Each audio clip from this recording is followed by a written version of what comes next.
Hey, what's up, everybody? Here we go again, episode 70 of At Face Value. I'm Brian. I'm Lucas. And I'm Will. Super pumped to have you back for another week. The MLB season's officially wrapped up. NFL's in full swing. Watching this dumpster fire of the Chargers and Steelers currently at a barn burner 5-3 game with a minute left in the half. Super glad I took the over 45 and a half because it's looking great right now. So, Oh, yikes. Yeah, I did. I didn't put that one in, Brian. yeah. Well, I was I thinking, maybe Aaron Rodgers would show up a little bit, maybe Justin Herbert would ball out, and that's 3-2 after the first quarter. And I was like, oh no. I I did get that late cover on the Bucks and The Patriots Bucks and though. yeah, heck yeah, dude. Just trash time points. It was great. Hey, take them where you can get them. That's right. So yeah, but yeah, lots of stuff going on. Premier Leagues full swing. Arsenal with a tough draw. I mean, I guess it wasn't. I mean, came back second half, down 1-0, goes up 2-1, give up a late goal to draw, but was a good Yeah. one there. So still haven't lost. But yeah, so lots of stuff going on. And obviously college football is still in the ring. So we got our first rankings of the week and they've already are about to shuffle quite a bit. So we'll see where it goes from here. But as we do every other week, let's roll with our hugs and hikes. So Lucas, you want to start with a hug? Yeah, I'm gonna give my hug to the New Orleans Saints. They got another win. They're now at 2 wins. Um, I think winning at this point is pretty stupid, but a win nonetheless. Where wins aren't happening very often in South Louisiana at the moment. So uh, Louisiana fans can take all they can get with the Saints getting a dub against the Panthers today. So I'm gonna give a hug out to the New Orleans Saints. Yeah. Tough win against the mighty Carolina Panthers. So Yeah, hey, I I will mean, say I'm in a pick 'em with my family that we do every week. We pick spreads, and I was the only one out of 14 people that play that picked the Saints to cover the spread. So thank you to the Saints for that. were they? Did they open as favorites? Were they favorites? No, they were like 3.5 point Okay, dogs, I think. sweet. yeah. But the Cardinals are usually, I mean, the Panthers are just, well, I mean, they're a bad team, and then every now and then they'll just flash and play decent. So I thought New Orleans might have a chance.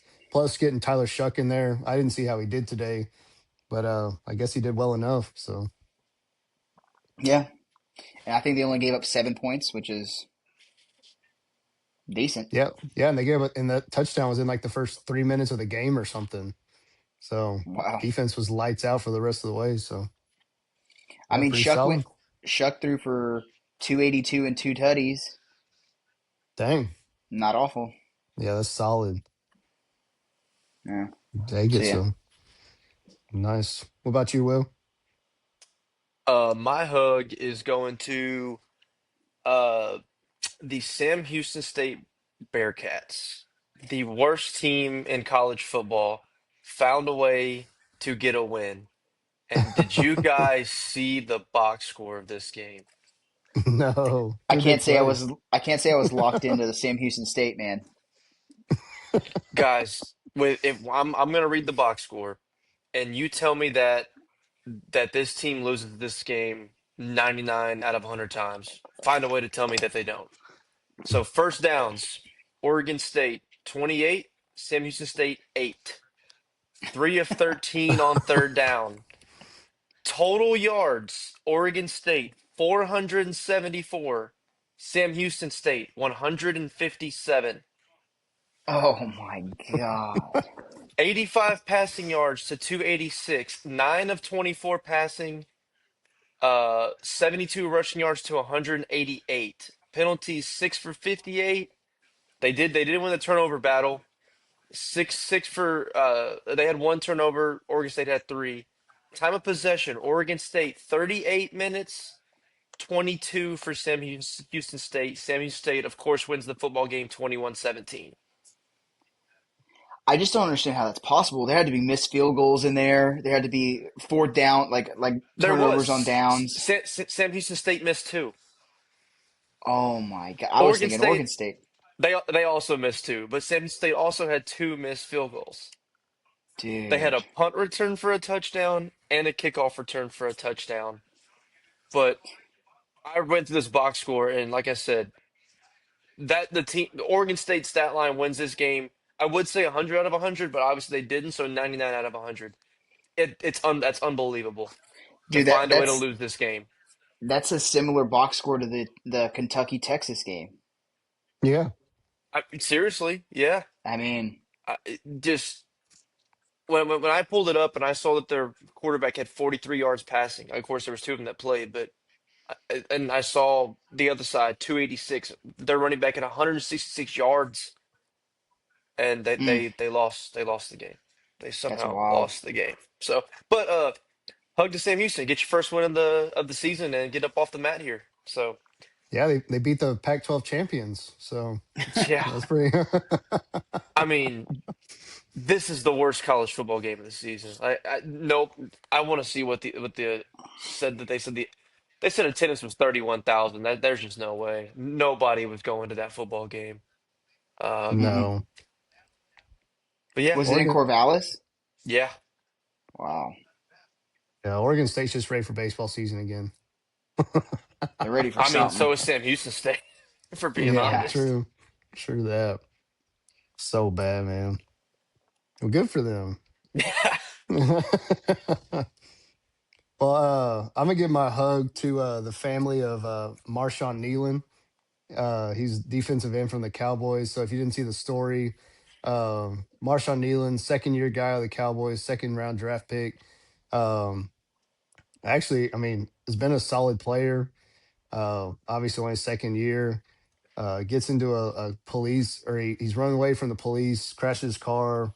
They find him, ends up killing himself.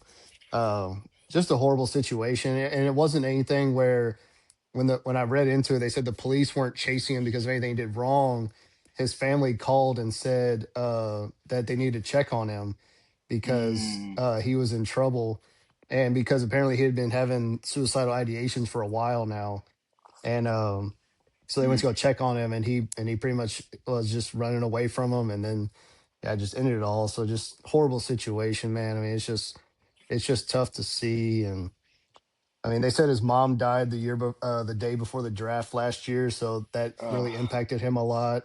So, I mean, mental health's a real thing. I mean, it's just horrible, and just you always feel bad for those guys and those families, and so yeah, big hug to his family, and just hopefully they can find a way to kind of memorialize him out of all this. But just a tough situation for sure. But yeah. yeah, Yeah, it it's is tough. crazy stuff. Check on your people, man. Absolutely, you never know what people are going through, so For sure. always For sure. tough. But sorry to bring the mood down, but Yeah. it's a real thing though. So let's go Yeah. into our hikes. Lucas, you got a hike? Yeah. Emmanuel Kloss and Luis Ortiz can both go take a hike. I don't know if y'all saw that coming out. The Cleveland Guardians Bad, man. Bad, pitchers bad. um, probably going to prison, hopefully for a little bit for rigging baseball games now. So we've seen it now in the NBA. Obviously, in baseball, it has a little bit of a history with sports betting and baseball for sure. Shohei Ohtani. So yeah, man. As someone who likes to sports bet, it just kind of sucks, right? It obviously gives it a rig kind of feel. Um, but hopefully they do the right thing and make a statement out of these guys and make a what's the word like make a um An shoot, I'm example. blanking. Example? That's the word I'm looking for. Make an example out of them, right? So this doesn't keep happening, right? If you just throw fines or ban them for life, yeah, that's cool. But like, if you have prison time, people are going to be way less likely to do these things. So, man, I hope they lock them up because sports betting's not going anywhere. I don't think. I mean, there's 1.5 billion dollars put into sports betting per year. Like it's gotten so big and out of control that I don't think you can stop it at this point. But whenever they're rigging games and throwing games and doing these types of things, man. Just it's not good for the sport, obviously. So yeah, those two guys can absolutely take a hike.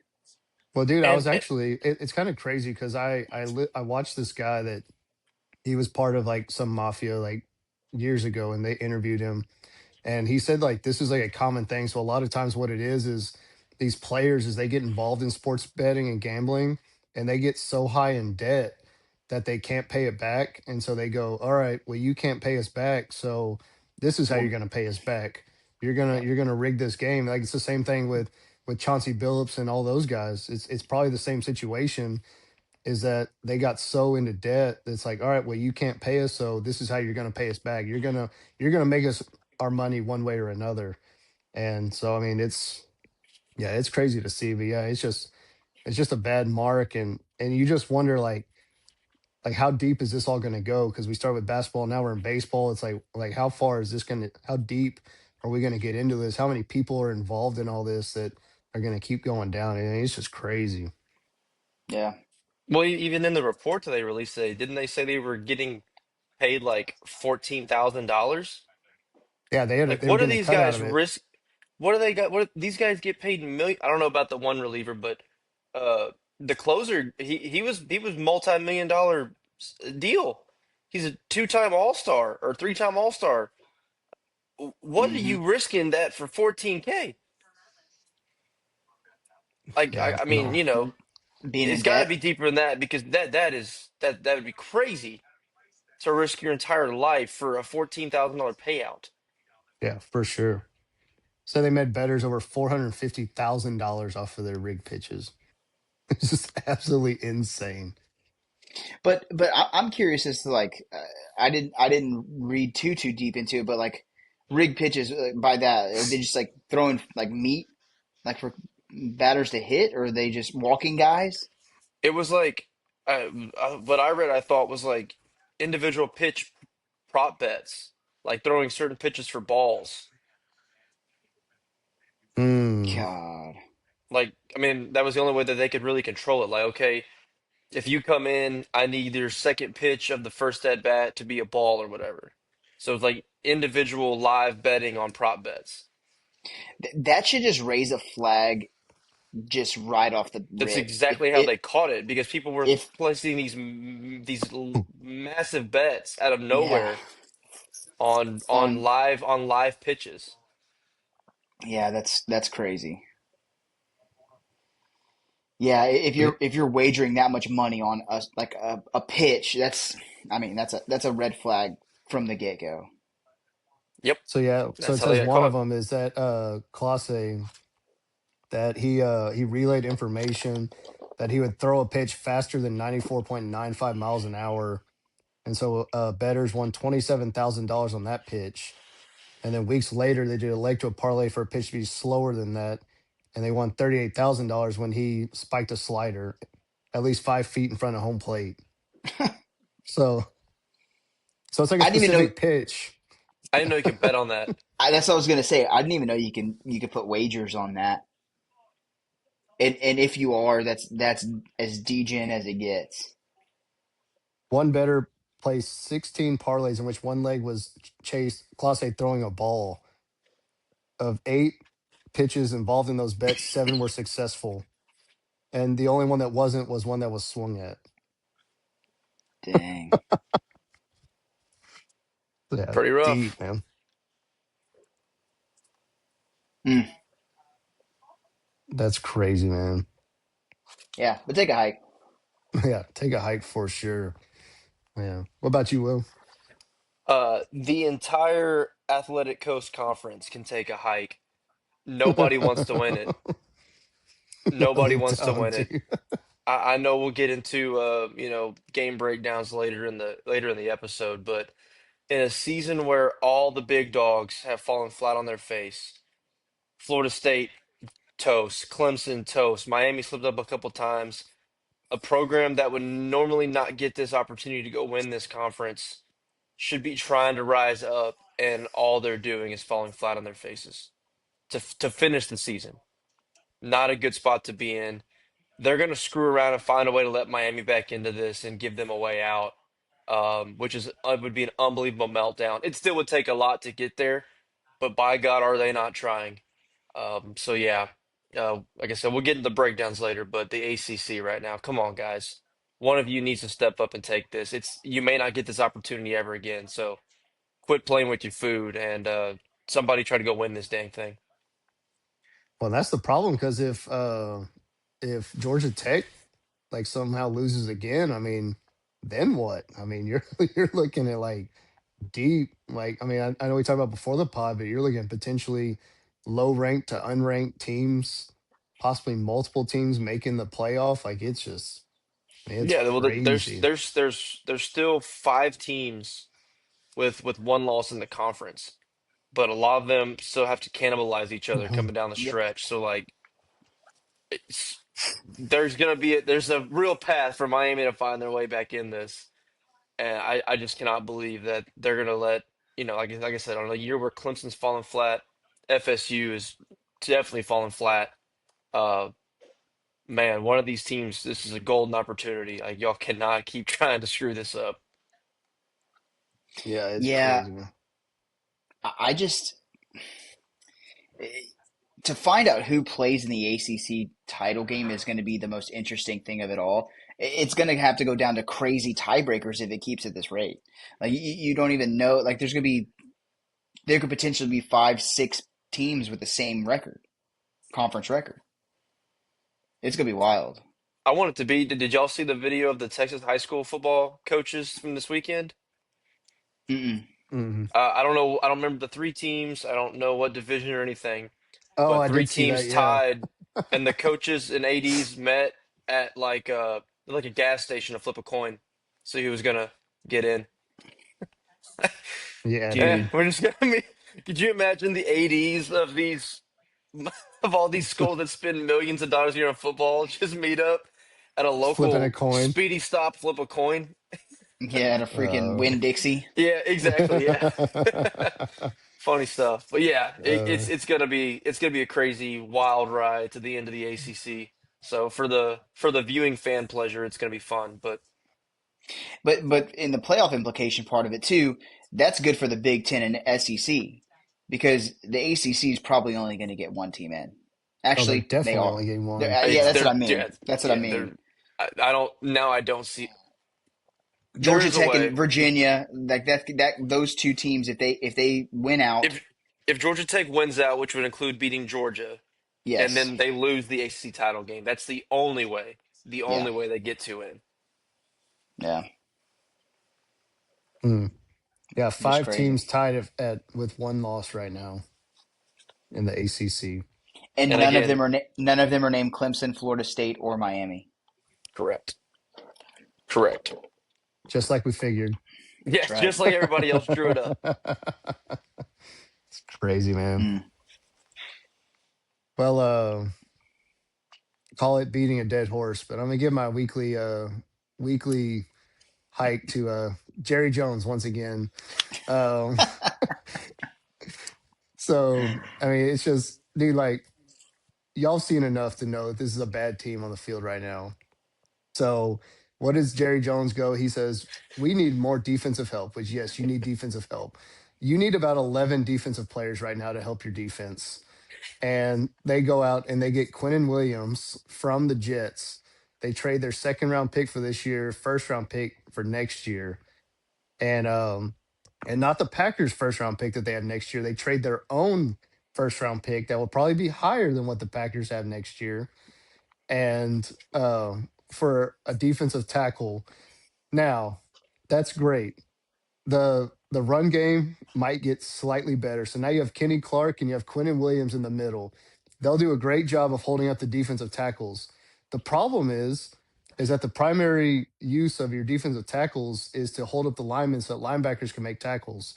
And the Cowboys do not currently have a linebacker that can make a tackle or even find the ball. So, yes, you're going to hold up and you're going to do your job, but that just means that there's just going to be more space because you're probably moving the offensive line out of the way for you. So, it's just absolutely abysmal. Like, I don't understand it. Like, you have all these draft picks in front of you. You have four first round draft picks in the next 2 years to boost your defense. and you immediately give one of them away for what? And it's just and he's under contract for the next 2.5 years. So I mean, like I said, I mean I think he's gonna be a good player, but I mean, how is this gonna make you any better than where you're at right now? And the answer is it's not. So I mean, I don't know. It's just continues to blow my mind. Like I was driving home from San Antonio. I mean, Lucas probably saw all of them. I was like absolutely rage texting the entire way home from San Antonio because I was so mad that they made that trade. But and on top of that, they trade for a linebacker from the Bengals. They got benched the week before, and the Cowboys' excuse was that he didn't fit the Bengals scheme. Well, he's going to fit the Cowboys scheme perfectly, which is give up as many yards and points as possible. So it's just anyway. That's my weekly Cowboys rant on the level of idiocracy that exists in the organization. But My favorite part about the trade was how much Jerry hyped it up the day before. Like he went out on Sirius XM, he's like, "There's a big trade coming, boys," and then next day you're like, "Oh, like who could it be?" And then it turns yeah, out to be this, and you give up, and again you give up a first and a second round draft pick for that. Like that's mm. Like I think in his head he thought it was going to be way better than it obviously was. Well, whenever well, you're old and senile, that's probably the case.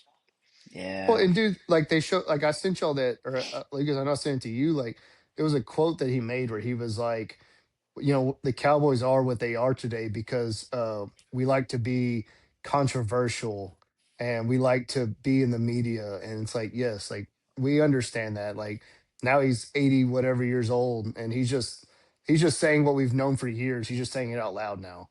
So like we understand, Jerry. Like you want to be the center of attention. You're forever going to be the center of attention, whether we want you to or not. And just every week it just does something else to surprise me, dude. Like my one hug, my extra hug for the week is that the Cowboys couldn't disappoint me this week because they didn't play. So it's fair. God, I'm rooting for whoever the Cowboys play this week or this year and whoever the Packers play. Like those are my two favorite teams the rest of the year. Teams that the Cowboys play and teams that the Packers play. So Yeah, get those that's draft all picks up, dude. that's all I've got to say about that. Understandable. Yeah. Well, let's get rolling. It's gonna be a fun episode today. So what's going on in the world, guys? Y'all know of anything going on besides college football? I'm College sure there basketball. is. Yeah, I'm sure there's something. College basketball just tipped off. I mean, it's still super early. A lot of these, I guess there's been some decent matchups so far, but most of the schools are playing low level, mid level teams to kind of kick off the season. Um, but I mean, I think kind of the same front runners are going to be there, right? Your Dukes, your I mean Auburn. Auburn will probably be pretty good again this year too. Um, how's A&M going to be without Buzz? I don't know anything about. Not good. No, maybe the got SEC is not going to s- be as got deep. s- got smoked by Oklahoma State today. Oh, Mm, really? Yeah, Yeah, SEC will be down a little bit. The Big 12's probably up, probably better across the board. yeah, Purdue's number one. They're really good. yeah. Houston's going to be really good. Florida. Um, Florida should be okay. Yeah, I mean it's going to be like you said, Duke. I mean there's going to be some teams that kind of rise up and down, but I it's going to be a while before I lock in on basketball. Yeah, yeah, I mean absolutely. there was a couple good games I did watch though. I mean North Carolina and Kansas played Friday night. That one was a really good one. North Carolina won that one, and then yesterday Alabama and St. John's. That was a big one. That was I think it was like one of like the first times that Alabama scored 100 points against a top five AP poll team. So I mean, St. John's. I mean, it's Rick Pitino over there. So yeah. So I mean, they got a solid team. So Yeah, a couple big time matchups. Like you said, it's a lot of lower level games as well, but it's been a couple I big time saw. matchups just to watch on the side. Yeah, I think Arkansas dropped one to Michigan State yesterday too. Sure Um, did. Yeah, yeah, so I mean, definitely some decent matchups so far, but yeah, it'll be getting more fun once football's over and kind of leading into March, obviously. And we'll yeah, probably touch on that a little bit more, but NBA is going on too. I saw the Spurs are on a heater, or they opened up the yeah, season on a heater. yeah. They've been playing Um, well. Nobody can. I mean, Wemby's just a freak. hmm Right? There's nothing anybody can do, Yeah, and he's getting better, and he's getting taller. is he That's really what's still like, growing? dude. Like there's been reports They that he grew over the offseason. Me like too. there's been I saw something where they showed like he's potentially like 7'7" now. Like Yeah, he's like an like yes, absolute like monster. That is wild. no, and can, and can it's a shoot the real ball from problem. anywhere. Well, Like, he's that's unbelievable. the deal, Brian. Like you see these videos coming out, and he gets a rebound, dribbles it up the court, then pulls up from 33. Yeah, like it's stupid, Like dude. guys Like that are 7'5", that's not supposed to be okay. Yeah. And he's doing it consistently and at a decent shooting clip. Like, yeah, So real yeah, thing, he's. are the Spurs are, just because of him, the Spurs are gonna be a problem. I mean, De'Aaron Fox just came back. He Fox, was yeah, out to start the season. Stephon Um, Castle's solid too. Castle, like people were kind of high on them last year as like a team that could make a jump, not contend or anything like that, but they could make the jump. Of course, Wemby is out with the blood clot situation, comes back from all that.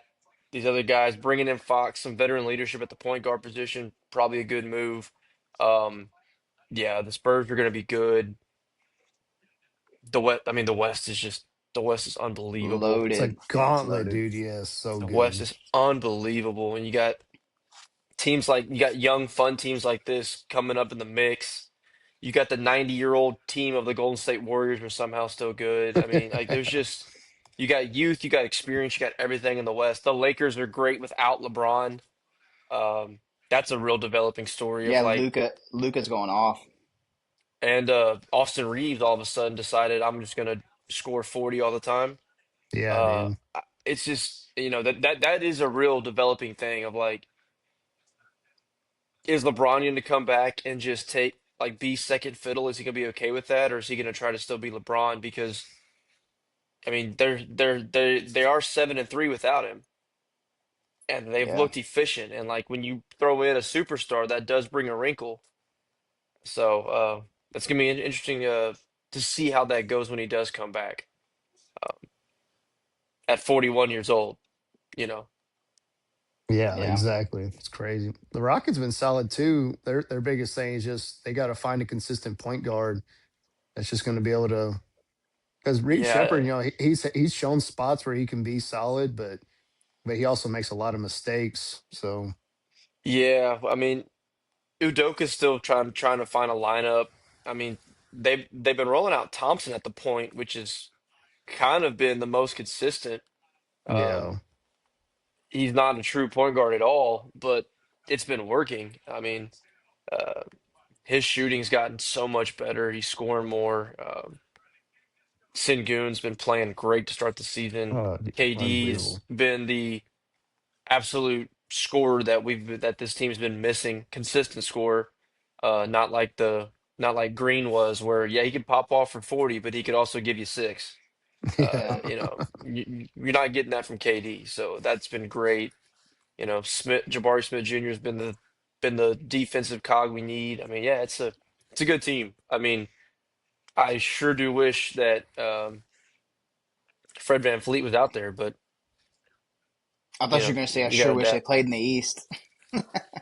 Well, that I too. do, dude. I do wish that, Yeah, man. I mean, yeah, that is insane. How much? I mean, outside of like three teams, the East is yeah, just a joke. And the yeah. one that was a trendy pick to win it, Orlando, has not been good to start the season. They're 4-6. I mean, Mm. lot of season to go here, but like Yeah, I was gonna say. they were very trendy to be the team to be in the East with all the injuries. But Detroit's had a good start. Cleveland's there again, like they were last year. That's to be expected. Yeah, The Knicks are going to be there, but outside of that, and I would lump Orlando in. Like, yeah, I mean, Milwaukee still has Giannis, but I really think they're going the other direction. Like, I really don't see them. I'll even go as far to say I think that their championship window's closed. Like, I don't think they can make another run at it. yeah, No. So I really think it's a four horse race in the East, and of the yeah, can one of those teams win the NBA championship? Yeah, they can. Outside of New York, do I think any of them will? No. I think the Knicks are the only one that are built enough to maybe win one. So it's just going to be a race for the West. yeah. Might be the year I watch some playoff basketball because It's yeah. not going to be from the Pelicans. Oh no, no, Because no, woof, are they no, bad? So no. bad, dude. They're bad, and Zion already has I think it's a hammy. So Oh took all of God, like 5 games before slimmed down, beefed up looking Zion looked like he's ready to go, and then just yep, And he yeah. immediately is out with the left hamstring I think strain. everybody was hoping that once he lost some weight, that would help relieve his muscles, and that is not the case. Just No, a No, walking no, injury. just immediately, yeah. yeah. But 2-7 is not good. No, no, it's not. But and I think they're they started they 0 are and not the 6, worst so team. They're not the worst team in the league because there are 3 teams in the East that are either 1-8 or 1-9. Mm. and one of them is the team we talked about, the Wizards. They just Yeah, the the most under the radar irrelevant franchise. I will say though, I will say to give the Pelicans some credit, they've had a pretty rough stretch to start the season. Like they played the Rockets, the Magic. They took the Spurs to overtime, lost in overtime. The Celtics, the Nuggets, the Clippers, the Thunder. They beat the Hornets and the Mavericks, and then they just took another L to the Spurs. So I mean, the West is just so hard, and they're at the bottom of the West, and so they're gonna. I mean, the schedule's gonna be what it is, but I yeah, they mean, suck. They still suck, but Dallas is second to last in the East, and the Clippers are last. third to last. I know we're talking 9 to 10 games in the season. I know, but not so much in LA. What I'm seeing out of Dallas is nightmare fuel. They can't Yeah. score. Mm-mm. yeah, Clay Thompson cannot shoot the ball anymore. He's just I Yeah, don't he know lost what it. I don't know if he's focused on Meg the Stallion or what, but like this dude cannot shoot a basketball anymore, yeah, and it looks rough, very rough in Dallas. I mean, people can say what they want about Cooper Flag. He's a rookie and he's getting a lot of attention. I ain't trying to, to give the kid a little time. I mean, not every rookie's going to come in and dominate. There's an adjustment period, so lay off him a little bit here. But yeah, it's going to be a long, tough season in that conference. hmm But in that division alone, I yeah, mean, Stacked, dude. yeah. It's stacked. Outside Memphis might be about to do a deep dive because Ja wants out of there in the worst way. yeah, Coming back from a suspension and again saying you've lost your like love for the game, pulling a page out of Jimmy Butler's book, I'll say, dude, he's the trying to Antonio get Brown of traded. the NBA right now. Yeah, I mean he's I'm waiting to see till he just demands one. I'm just gonna sit out until y'all trade me. I don't know who has the assets or the cap space to take him on, but Or I'm the sure give culture, it. dude. Because I mean, you're gonna have Yeah, somebody that can handle that. yeah, but for the talent he is injury prone. But like, especially like one of these teams that are getting off to one of these slower starts, they might feel the pressure to maybe make a move. And depending how bad the situation gets, like maybe Memphis takes a little bit of a bargain just to get him off their hands. They shouldn't, but they might. yeah. Well, he just signed a supermax not that long ago, didn't Correct, which is why it makes it very difficult. he? Yeah. Hmm. That's tough. Speaking of Antonio Brown, did y'all see that he's being extradited from Brazil? I thought it was Qatar Saudi or Arabia, Saudi Arabia. Oh, Yeah, I thought Saudi Arabia, it was a Middle yeah. Eastern country. Yeah, Yeah. Saudi Arabia. Isn't it for Yeah, like attempted murder or something? That's yeah, what he they're was in like charging him with. Yeah, a Miami nightclub. He was like involved in some situation, and yeah, they took off and ran off to the Middle East, and he accepted it though. He's coming back, so I don't know what's gonna play out with that, but I don't Dude, know, dude. there's uh, He's still the funniest follow on Twitter. oh, absolutely. yeah. If he Guy's does, if he does end up, ridiculous. yeah, if he does end up in prison, they better give him a phone, dude. They have to just for Yeah, Twitter because the shit he be yeah, sending out is Yeah, quite great. comical. Yeah, you get one app on your phone. yeah, That's funny, yeah. dude. All right, let's roll into some college football. Let's do it. So, early week games. Uh, South Florida took down UTSA, big blowout fashion. That Hmm. just kind of goes to show, man. Like Tulane, I mean they They absolutely blew it. missed out on an opportunity getting beat by UTSA the week before like that, and then I mean obviously we'll get into that game here in a minute, but yeah, but South Florida back in the rankings after their win there, um, sitting potentially in a playoff position. James Madison, the other one. I Yeah, mean, I mean, I haven't looked at their schedules, but I'd guess James Madison probably has an easier run the rest of the way than South Florida does. But it'll probably be a two-horse race. Hell, they might both make it if the ACC doesn't figure it out. So, dude, could yeah. you imagine that you have an American and a Sun Belt team make it and not an ACC team? Like, It's true. dude, that would be unbelievable. Well, the But ACC has to get one. no, it's the top ranked five They conferences. did they change it this year? No, it's the Power Four, the winners of the Power Four, and the highest ranked Group of Five winner. That's how it's going to be. That's why I'm saying like 8-4 Duke could get in because they'll win the ACC. It doesn't matter. Like the Power Four winners all get in no matter what. Are you sure? Yes. I thought the wording was the the highest No. ranked conference champions.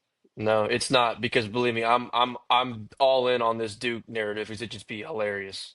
Yeah. So look, so right here it says no guaranteed conference bids. No specific conference automatically gets a bid. Goes to the five highest ranked conference champions overall. Mm, Uh, that's That's what I interesting thought. then. So Yeah, that's what I thought. I listened to a lot of people like cheering for 8-4 Duke to get in as the ACC representative. Yeah, because I mean, I thought it was like that too. I thought it was just a foregone conclusion that the Power Four is getting in no matter what. But from my understanding, it's from the wording of it, it's the five like the five conference champions, the top five conference champions get in. yeah, and obviously when Well, they designed it, I think the plan was, Yes. we say the five, but obviously it's going to be four of the big you're conferences, and never then envisioning a world where that actually yeah, happens. So now I'm changing it depending on how this verbiage rolls out. I either you know what I still want them both to happen to see how they handle it. I want Duke to go 8-4 and win the ACC.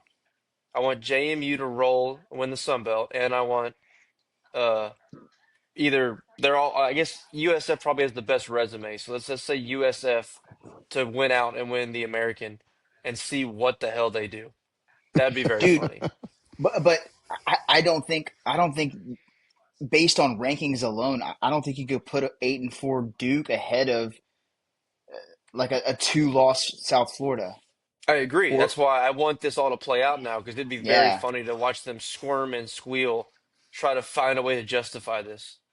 I mean, they would Depending go on in. how that's yeah. Yeah, they would go in after the conference championship games and be like, "We just put Duke at 16." You know, they could easily do that to Yeah. make it not Mhm. But happen. But it would, that would that's doomsday scenario. it's very doomsday. A lot of things have to go right, but we're talking 9 games into the season, 10 games for some teams. It's a real possibility, and that's very funny. Yeah, I agree.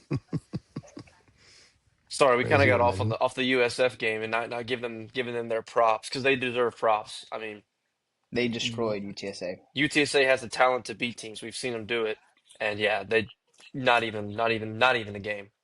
Well, was it you that texted in the group, Brian, that didn't South Florida score like it wasn't it 14-0 without them even running a play on offense?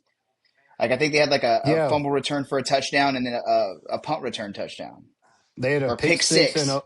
then they had a fumble return for a touchdown. Yeah, so Yeah, through the first quarter they didn't even run a play. They're at 14-0. they didn't even get an offensive snap and they were up 14-0. Yeah. Is how that game rolled out, No, which is and I crazy. think they're solid too. I mean, and really they should win out. I mean, they got Navy, UAB, and Rice left. I mean, those are the last Yeah, three games. I mean, and especially if then Blake Horvath's still out next week. I mean, they should roll UAB did Nate. knock off Memphis. I true. mean, I think that was a sleepy situation for Memphis, but it did happen, so they can beat a quality team. But yeah, I mean, USF's. I mean, they held UTSA's running back, the Henry kid, who has had many games over 100 yards this year. They held him to 27 yards. Wow. Yeah. It's pretty impressive. I mean, I know a lot. His stats are a little bloated because he has a lot of breakaways, but like still, Yeah, he does he put up does some it. yardage, and Yeah, 27 yards, fairly impressive. Yeah. absolutely. But if it comes down to it, like if everything plays out and if everything holds chalk, it'll probably be what USF Tulane for the title game because Tulane Uh, holds a tiebreaker against Memphis now. yes, that does sound correct. Let's see how they have it. Right now it's Navy, South Florida, Tulane, North Texas, and East Carolina all have one Oh, loss. I forgot I about forgot North about North Texas. Texas. Yeah, they're I still did there. I too. forgot about North Texas, dude. They Yeah, are just lurking in the waters. Yeah, that could be interesting, man. they don't have a lot to finish the season here either. I mean, Yeah. UAB, Rice, Temple. Uh, Mm. Memphis is all but eliminated from the title game. oh, Memphis is eliminated, and on top of that, I mean, I'm sure their head coach is probably about to leave town. So, Yeah, because now that I guess they're still not eliminated, but for all intents and purposes, they probably are. And I'm they have sure to have help. They have to have help, they have to have help. So obviously. I'm sure he might be warming up to the idea of maybe taking more of these phone calls than maybe he was previously. But I He was mean, still taking Tulane. them, but like, you know, Yeah, but Tulane has Florida Atlantic, Temple, and Charlotte left. Hmm. Like they're again, they lost to UTSA, but they're most likely going to win out as well. So And all that, three of that those should have one loss going into the end of the season. mm, South Florida, Tulane, and North Texas all should be one loss at the end, which I guess what's would be South Florida Navy? and Tulane. Well, Navy and South Florida play this week. Oh, okay, so so North Texas lost to South Florida, so they would lose out the tiebreaker, I guess. Well, they play this week, and then they play Memphis next week or in 2 weeks. No, Navy does. Navy does. Oh, y'all, my bad. What did you Navy's say? Navy's done. Navy's out. They're not winning those games. No, North Texas, like I wonder how their Oh, yeah. tiebreaker fits into this because they do have a loss to South Florida, but they did not play Tulane, yeah, Yeah, I don't know what and Tulane what. didn't play. Tulane doesn't play either one of them, so like they don't have mm-mm. a head-to-head win. So I don't know how that tiebreaker works. If it's the record against common opponents thing, I'm not really sure. Dang, that's another crazy scenario that could play out for sure. So it Mm, says head to head, or if that doesn't resolve, it proceeds to the combined conference winning percentage of the common opponents. mm, That will bode well for Tulane because it Tulane will. did play Memphis, where North Texas is just by the eye test here. North Texas does have a weaker overall slate. And UTSA probably has a better record than a lot of that too. Who they lost to. Yeah. So, woof. Yeah. North Texas hasn't played outside of South Florida. they've played pretty much the bottom feeders of the American. Do North Texas smoked UTSA though 55-17. So that's a head to head, or that's like a common opponent. That's yeah. Mm. It'll be interesting. I I was mean, saying they've it says really beat combined everybody. conference winning percentage. So I mean, UTSA is only 2-3 in conference, so it's Yeah, not true. great. But Yeah, but I'm sure UTSA is probably going to be playing some bums down the stretch to boost that resume.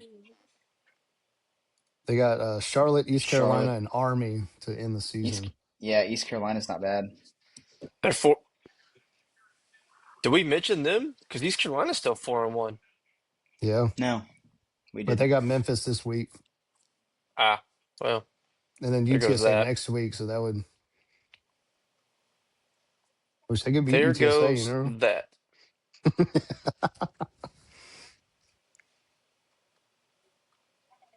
I'm just going down real quick while we're here. Go check out James Madison. They got Appalachian Th- State, Washington State, and Coastal Carolina. Coastal Yeah, it's Carolina is three. a sneaky one.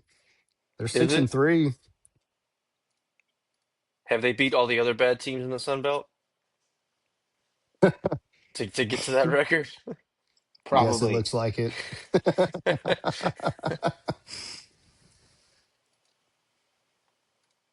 Yeah, I mean, I think JMU's probably the betting favorite to make it right now, especially like I said earlier, because like people were still kind of hanging on with San Diego State having an outside chance, but then they just went and got mollywopped by Hawaii, so they're out. So it's pretty much down to the American winner and James Madison, or if what y'all were saying a while ago is true, just doomsday, and they could both find their way in there. Be wild to imagine, dude. I think it's awesome. I mean, we'll find out after Tuesday where the ACC stands. I It's mean, not going to Georgia. be very good, man. Like Well, they're Georgia pretty much Tech hanging should, their hat now on Georgia Tech. say they should be probably top. Well, it'll be around the same 17, 16, 15, somewhere in there. And then Pitt. I mean, if Pitt keeps winning, Pitt's got Notre Dame this week. Oh, and they actually go to Oh, Georgia Tech next week. So there you go. that's just an eliminator game right there. And then they end with Miami. So Pitt has three ranked games to end the season. Yeah, I think Pitt's done. But they can also screw up somebody real bad. Yes, they could. Tough for them to win all three of those, but I'm not going to sit here and say they can't win one of them. You Oh, know, absolutely. if they win that one next week and then lose to Miami, that's where it hits the fan. Yeah, God, the dude. ACC does not want that. No. Well, honestly, they probably do because that probably puts Miami back in the running. Yeah, but I mean, still, they're going to be a pretty low or high ranked like football team no matter what with their losses. Miami Let's- will. Yeah, but they'll at least get in. Yeah, they'll get in over the other teams that we talked about for sure from the smaller conferences. Yeah, no shot they leave out Miami. If it's Miami, there's no shot they get left out. The only scenario the ACC gets left out is if Duke does what we were talking about. Man. Mm. But Yeah, because the ACC still has five teams with one loss. yeah, crazy. Good luck figuring all that math out. Yeah, won't be me. Yeah. Nope. Well, let's move into Friday. So, USC big win over Northwestern. I think it was tied at halftime. I think it was 17-17 or something, and then USC ended up blowing it open the second half. Yeah. And then obviously the big game of Friday, Tulane took down Memphis, bouncing back after that UTSA loss. And then kind of like we said, just going back to everything we just talked about, just screwing with the AAC rankings and standings and all that. So um, still an uphill battle. Well, I mean, not uphill for Tulane. I mean, now it's just a matter of when and see how else everything else plays out. But I don't know. Lot to be had there. Yeah, I mean, good win again. It's just a crazy ride at the end. Crazy, crazy ride at the end. Um, I said that Memphis, you know, Silverfield's probably on his way out. He's listening to calls.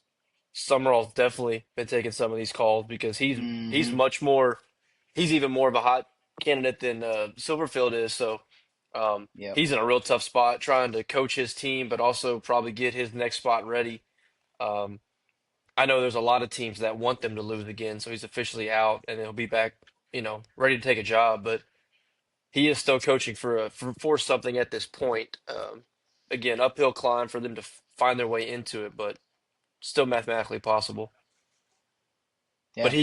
he's definitely getting a power five or power four job on this next cycle.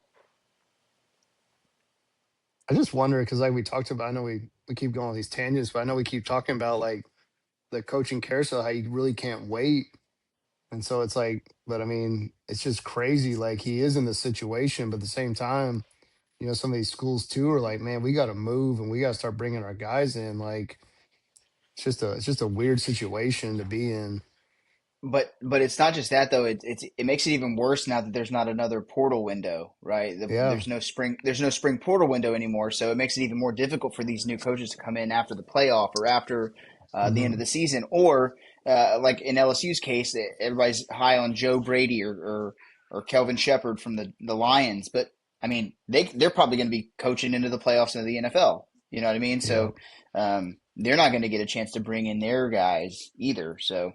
Um, yeah, it's going to be crazy to see kind of what people do if they just kind of and the big schools if they just kind of settle on with one guy and just see what happens or play the waiting game and hope for the best. I don't know. It's definitely odd Is Summerall's case a little different though?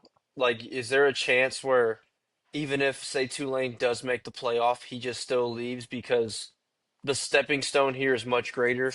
Whereas, like, it would be very shocking if Lane Kiffin just leaves Ole Miss before the playoffs to take a different job within the SEC. because But they got would a it be that shot. correct? But would it be that crazy for Summerall to even if they make the playoff to still accept another head coaching job? I would Because say yes. you think it would be crazy, or you think it I would happen? I think it would be crazy. Really, I don't think it's that crazy. I think, I mean, that's such a leap that I can see it happening. Now, does that mean he still gets to coach it out? But I can see him taking a job even if they make the playoff. Yeah, I mean absolutely. And again, that's all on their agents and the back end stuff. Like they're the ones having the conversations. He's focused on coaching, and Correct. I don't think he would leave. I don't think he would leave in the middle of like a playoff run. I don't think.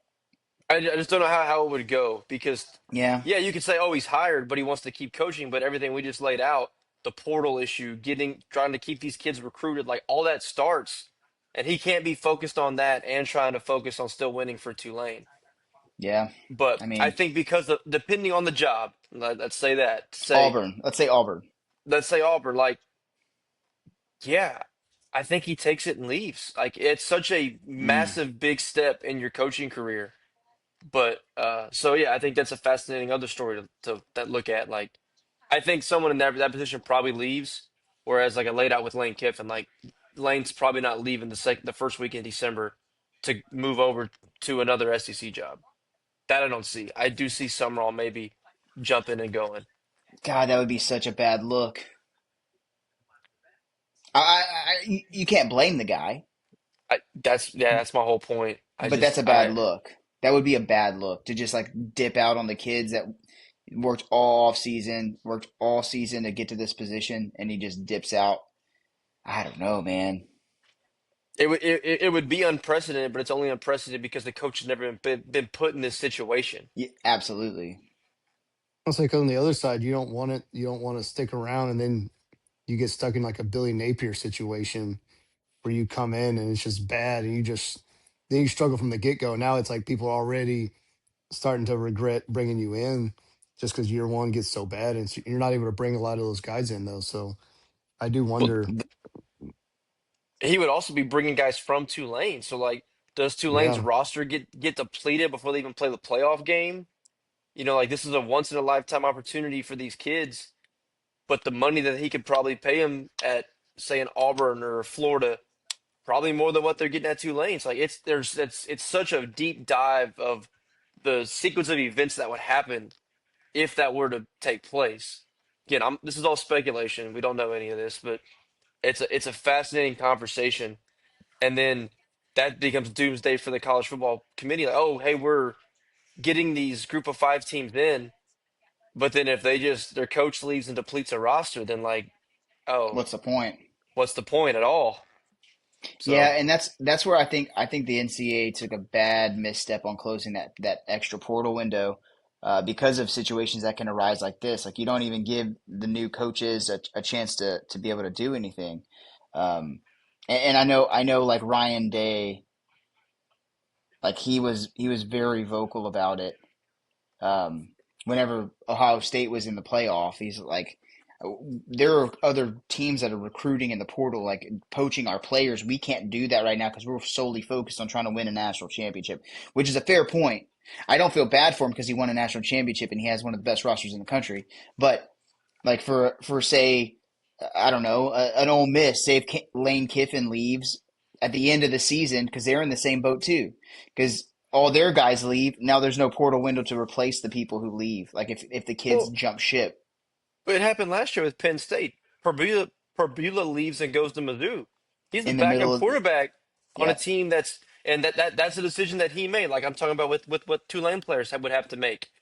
Hey, I can ride this out with this team and maybe go win a national championship, or I can worry about what's best for my future and leave now and go get my bread at a different school. And he made that decision, and that was to him that was best for him. And yeah, you would put a lot of kids in that same situation if this was to play out that way. But I mean, it's already happening. It happened last year, so yeah, um, time will tell how it plays out. But it's fun conversations to have. yeah. It'll keep heating up. I hope it does happen just to see the chaos. I mean, again, it's the NCAA taking missteps. What do you know? Yep. Anyway, let's keep rolling into our games. So, Yeah, So I'm sorry, we keep getting off. yeah, Brian brings up a game, and then we just take it to the furthest level away from that game that we possibly can. we're yeah, trying it's to all get to right. our hour and 56 minutes. So, We're That's right. we're well on pace, boys. We're yeah. well on pace. All right, well, let's roll. So, not as big a slate this week. Some games going on, some games that were supposed to be bigger that ended up not being. So, one of the biggest things was Ohio State struggled for a little bit against Purdue. It was what they were down 3-0 after the first quarter, I think, or at least late into the first quarter, and so struggled there for a bit. Heated up in the second quarter, and then obviously took control of the second half. But um, just kind of a weird situation. But I think it kind of goes off of what to Lucas's point. I think it was last week or 2 weeks ago about Ohio State. Like they use their defense like they're just going to score what they need to score to make sure they win games. And I mean that's exactly what they've been doing. I mean because you knew Purdue wasn't going to score. I mean they got the 3 points and then they scored last second to get the 10 points. But I mean and then the offense just does what it needs to do just to make sure you win the game. So I will say though, man, like we talked about receivers before the game. Like Jeremiah Smith has been on a tear this year. Like dude's been absolutely rolling. I mean, he's living up to the hype for sure. So I mean, obviously the talent's still there in Ohio State, and I mean, regardless of the results, I mean they're still I mean, still hard to see them not being the number one team right now. Yeah, I mean, pick your poison with them. Oh, you want to double Jeremiah Smith? Here's Carnell Tate. You Hmm. want to take away Carnell Tate? Well, good luck. You just left the best receiver in college football one on one. Like it's an impossible ask for these defensive coordinators to try to scheme up how to stop these two guys. And then you got Julian Sand back there who's just been Mr. Efficient, just making all the right throws, making all the right reads. But yeah, it's easier when you have those two guys to throw to. But yeah, he's not turning the ball over. He's not making bad throws. It's and like, oh yeah, they don't score in the first quarter. Oh, let me just go ahead. They get their ass chewed probably. Let's just go roll out 24 real fast, like it's nobody's business. And then okay, we can go back into coast mode. Yeah, it's a well-oiled machine that hasn't even had to be unleashed yet. So more just more of the same, more of the impressive stuff. A lot of rolling through the motions at Ohio State, and we'll see whenever they have to roll it on, or if they ever have to pour it on to anybody this year. Uh, but just taking care of business With that defense, it doesn't seem very likely. at all, Mhm. at all.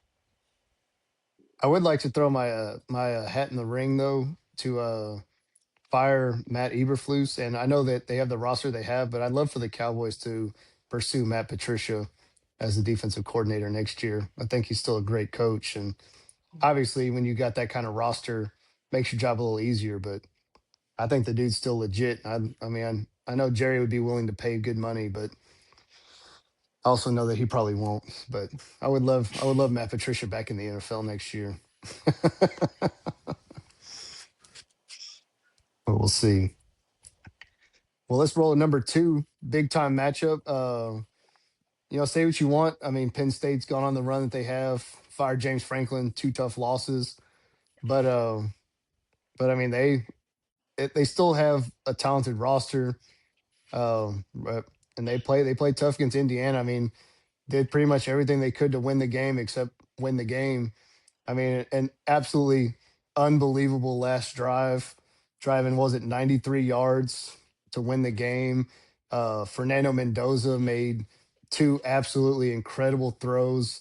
One on the sideline to get him inside the 20, and then Omar Cooper, just that absolute toe tap. I know you said it before the podcast started, Will. Like just an unbelievable catch. Like just the fact that he was able to keep his right foot from going out of bounds to get his left foot in. Like it was just it was a magic moment to where Indiana was able to pull off the up or not the upset, but pull off the win and sneak out of Happy Valley. So uh, yeah, big win for Indiana on the road at that one. I I think leading up to that though, I don't know if y'all caught the drive, but like they were down on like I don't know what yard line they were on. They were inside the 15 or somewhere Mhm. around there, and Indiana drew up the perfect play call, and Penn State's coach called the perfect timeout because they had a receiver wide open in the back of the end zone, and the play got called dead. And then the very next play, Penn State tips the ball, and the linebacker just drops the football to end the Yeah. game to ice it. It would have ended the game right there. And then all of a sudden, you have the miraculous catch in the back of the end zone, which, I mean, so there's been some crazy catches this year, but just based on circumstance alone, that might go down as catch of the year. Yeah. Just Absolutely, defying gravity and gravity. the magnitude of the situation. Because again, Indiana's still probably in even if they lose the game. But I mean, that's a that was an unbelievable catch, just outstanding.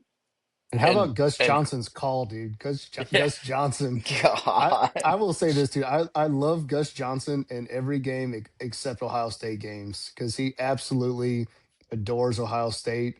But man, the rest of the games that he does, like it's just the call is just phenomenal. Like his vocals go to a different galaxy. Like it's just But crazy. does he adore Ohio State, or is he just like Yes, dude. No, admiring a he good team? Because people say the same thing. Like I, I love. I'm a huge LSU fan, obviously, and I cannot stand Alabama. But for years, the LSU fan base with Vern and Gary, they're like, "Oh my God, they're such Alabama homers." Well, Alabama just happened to be a really good football team, and they just said that they were a good football team. And LSU fans are like, "They freaking are homers. They love Alabama." No, they were just saying that they were good. Uh, Gus is probably the same way with Ohio State because Ohio State is actually pretty good. well, yeah, You know, true. I don't know, but. just Yeah, from my but just from my outside perspective, it does seem like yeah, he gets a little could be. more excited up and down with Ohio State than he does like with the rest of the games. But Yeah, you could be right too. It yeah, could just be just based on the team that's on the field as well. Well, yeah. on that call, he lost his ever living mind. So Yes, he Yes, he did, did. and that was warranted. yeah, Yeah, I mean, yeah, it is the play of the play of the season. It's the catch of the season. I mean, everybody's giving credit to Cooper here, but let's not forget Fernando Mendoza stared two guys coming at his throat Dude, I don't and even know how he got that made that. off. I don't know how he got it off. I don't know how put it in the spot only his receiver can catch. I mean, everything about it. But those two guys were bearing down, coming right at him, and he stood in that pocket and just took it, knowing he was going to take a shot.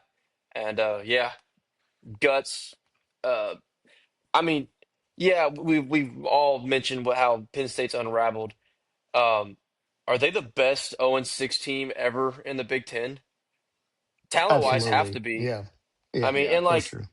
yeah, I mean, we know what's happened. They've lost, but games they shouldn't have. But like, outside of the game last week against Ohio State, aren't they all like one possession games? Mhm. Like, yeah. we know I was a good football team. We're probably about to talk about them next. They lost by one to Iowa. They lost in a one possession game to Northwest, Oregon Oregon, and I know overtime. that was kind of the one that kind of started this tailspin, but like they are literally about probably 10 to 12 plays away from being a two-loss team and still in the conversation to, make a college football playoff. Uh so I mean everybody kind of likes to chew on them right now for everything that's going on, but yeah, they're still a very talented football team, so as because of the situation the season's gone, it was surprising, but it probably shouldn't have been all that surprising that they were in a dogfight with Indiana.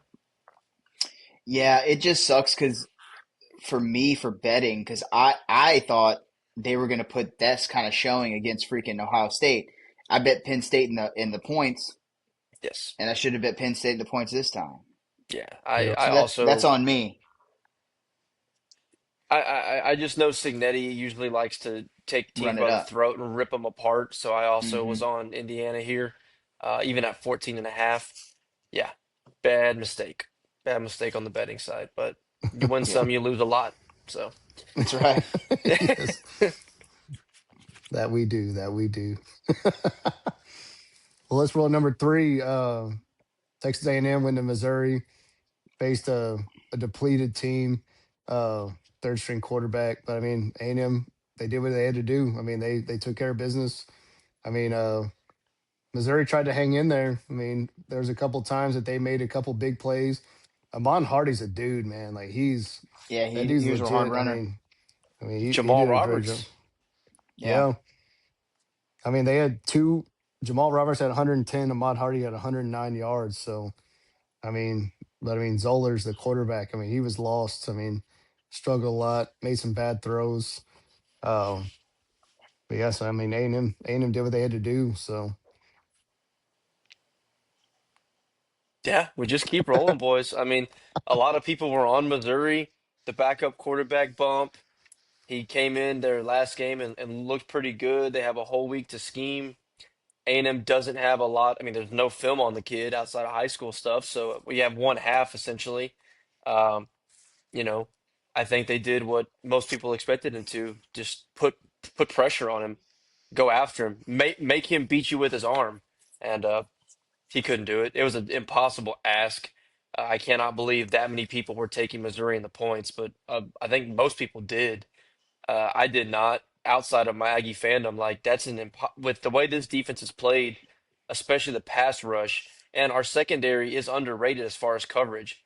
Uh, Most of that has to do with the pass rush making it tough on quarterbacks, but we are we do give up yards on the ground, like that is well known, and they did get their yardage on the ground. Elko was very vocal about it after the game that, you know, if we're going to get to where we want to go, we cannot be giving up over 200 yards rushing in a game, which is right. But when you only let the quarterback throw for 77 or 70, whatever it was, uh, you're able to maybe eke out a few more on the ground and you can live with it. But we do what we keep doing. We got lucky. We should have been only up seven at halftime. We got lucky, strip sack there and then Dalton Brooks gets to the two. We score, go up 14. Um, but then we do what. has been the most impressive thing to me is we suffocate teams in the second half. Like we spend all first half wearing down on them. By the third quarter, they just on both sides. Every other offensive line cannot stand against our defensive line, and our offensive line just manhandles other teams' fronts. It just you wear them down as you go, and that's from my fandom. Usually, A&M is not a good second half team. There were some times when we'd come out and just score 30 on a team, and then in the second half we'd get worn down.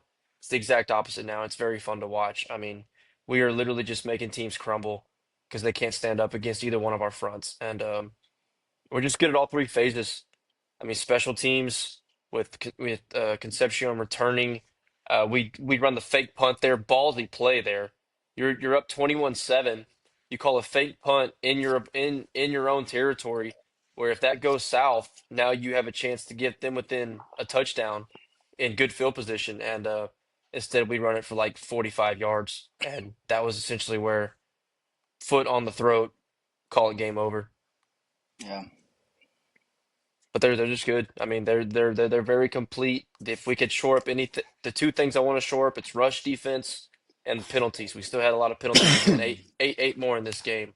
That is Mm. going to come back to bite you when you're playing these teams in the college football playoff. If we can still get, or we should get there, but you got to clean that up. But other than that, it's very efficient. It's very good football. For sure. agreed. Well, let's roll into Alabama. We had Alabama and LSU. Uh, Alabama, I mean, kind of an ugly game. I didn't watch it, but I mean, 20 to I did. 9, very low scoring. Did they just pull Nussmeyer? What happened? Yeah, they did. Yeah, man, he was happy feet in the pocket. I think the final straw. LSU had the ball down into first and goal, and then he takes a 14-yard sack, um, where they're rushing three, and he goes and tries to spin out of a sack, and he just runs right into the defender, and all he has to do is step up into the pocket, and yeah, he just has no pocket awareness right now, and Michael Van Buren ended up coming in, who gives you a different kind of view, being able to run the ball, use his feet a little bit to get out of the pocket, move the pocket. Um, I mean, LSU in the first half, I mean, they had opportunities the whole game. Alabama won the kick, won the toss. Actually, no, LSU won the toss, deferred. Alabama had the ball to start the game. Alabama started moving it slowly down the field, got stuffed on 4th and 1. LSU drive the length of the field. Then we miss a 30-yard field goal, just shanked it. And then Alabama comes back. I think they score a touchdown, and then we get the ball, drive all the way back down again, have to settle for a field goal. I mean, that's just been LSU all year, just settling for field goals. You also had a fumble mixed in between there that gave them a field Yeah. goal. Oh, yeah. That's actually that's how they got their first points. Yep.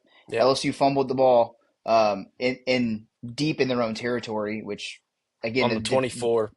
yeah, the defense held firm, and then forced a 3-and-out, and then they kicked the field goal. And so LSU had the opportunities.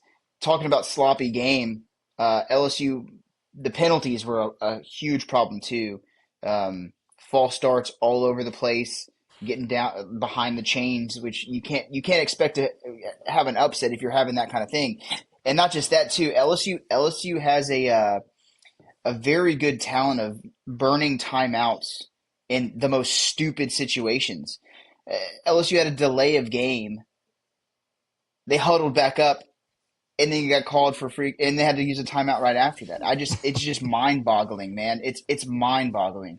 Um, but no, I mean, there were some good moments. Harlem Berry did pretty well, as a true freshman as a running back. But again, the defense played hard, held Alabama to 20 points, but yeah, offensive line play still ass. Just not a good football team. That's what it is.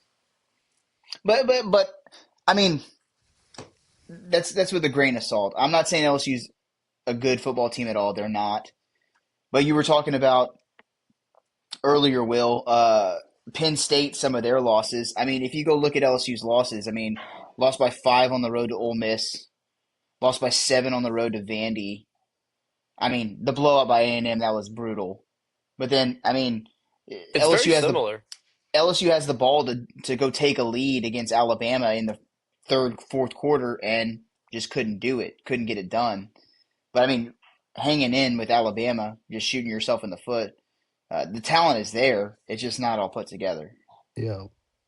Well, it's a game like this where like Alabama plays a sloppy game, gives you a chance to be in it, and you see their slop and just one up it. Yeah, Hmm. exactly. Instead of taking advantage of the situation. Like Alabama's not playing well, it's a chance to steal one, and you just falter even worse, which is rough.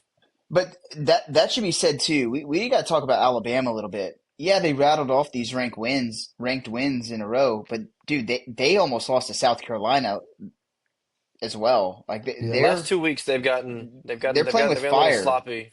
Got a little sloppy. If LSU played a clean game, I don't know. That we Yeah, could be having a different conversation today. absolutely. I mean, they're turning the ball over on downs. They're missing field goals. Bama's fumbling too. Again, it's Yeah, just every time Bama did it, LSU said, "Hold my beer." So yeah, it was just tough. yeah. I mean, I had no expectations going in. The line was what 10. That's 10.5. probably Ten and a about right. I half. mean, Great cover. yeah. I mean, Great it ended at cover by 11. Bama. Yeah, exactly. So there you go. Vegas did it again. Vegas is But yeah, undefeated, dude. no. Oh, Oof. speaking of undefeated, speaking of Vegas being undefeated, just we'll come back to the Georgia game, but Texas Tech brought BYU to the house and dominated um, from the get go. I mean, BYU. I mean, BYU didn't have an answer. I mean, they couldn't do anything in that game. I mean, honestly, like Texas Tech, the biggest thing that kills them is the red zone. Like I didn't realize until Kirk Herbstreit said it, I think 15 times that Texas Tech is like 98th in the nation in red zone offense this year. And so they as far as scoring touchdowns. So they honestly, if they could figure out how to figure out their red zone woes, I mean, this could have been an absolute demolishing by Texas Tech.